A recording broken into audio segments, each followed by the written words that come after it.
I'm about to take you to a place that was once St. Louis's hottest spots to be at in the 1960s. Stay tuned.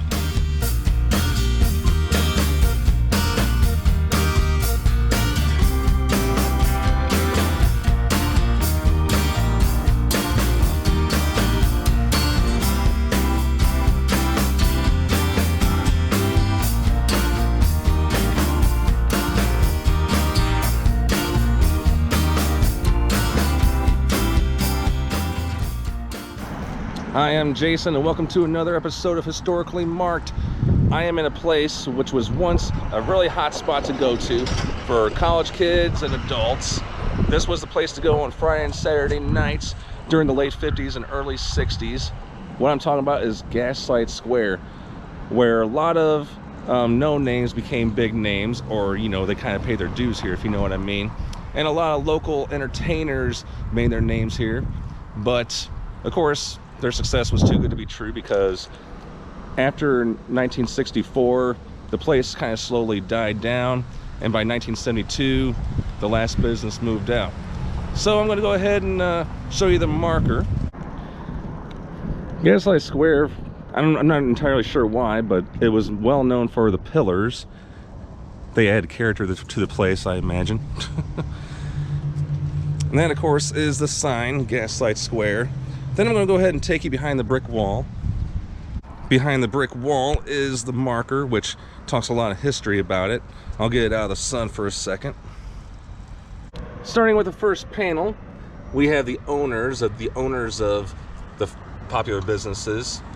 Jack Parker still owns O'Connell's, which has, I believe, 2 locations here in St. Louis, one in Soulard, one by the Botanical Gardens. And then we have the places. I believe this is probably a partial list of the complete places, but these were very iconic during its time. And now the center panel. This talks about the history of Gaslight Square briefly. Very accurate. Died late 60s. We have the pioneers and we have the characters. The pioneers, the people that made Gaslight Square happen. You also have the characters. And I don't really know what they mean by that.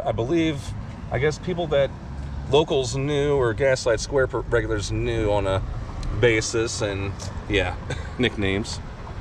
And this is one that I really consider the most interesting, because these are the legends and the local people that helped make Gaslight Square happen, that, you know, performed here. A lot of them before they got really big.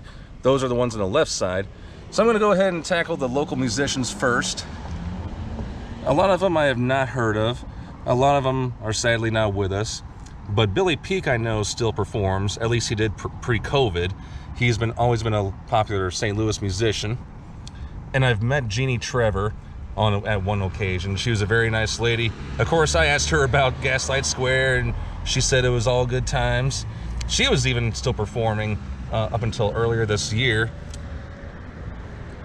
And then we also have Bob Cuban, who still performs as well. He is known to be St. Louis's favorite one-hit wonder, as back in 1966 he had that hit called The Cheater. And over here we had the legendary performers, Lenny Bruce. Oh yes, the comedian of all comedians according to most people. Phyllis Diller, who we all know is from Webster Groves. She kind of got a start later in life. The Smothers Brothers, before they got really big, by the 1960s they had their they had their own variety show, which was very controversial. Dick Gregory, he passed away I think 2 or 3 years ago, but he was still making people laugh. You got Nichols and May, who Mike Nichols is the guy who directed The Graduate, among his many other achievements. You have Jerry Stiller and his wife. And Jerry Stiller, I believe, yeah, he passed away as well. That is Ben's father. Alan Arkin. George Carlin, oh man. Miles Davis. A lot of us locals know he is from East St. Louis and Alton. Judy Collins, who is still alive. Then you have the actors. Now, there were a lot of theaters here on Gaslight Square, and these were the local actors that were very popular. Now, missing from this list are a few people. Now, one is Bob Dylan. Now, I'm not entirely sure if he was actually here on Gaslight Square. There was nothing been confirmed, but it was rumored that he once did a show here during his days in the early 1960s before he became an icon. You also have another future icon, Greg Allman and Dwayne Allman, who, as we all know, is the Allman Brothers Band.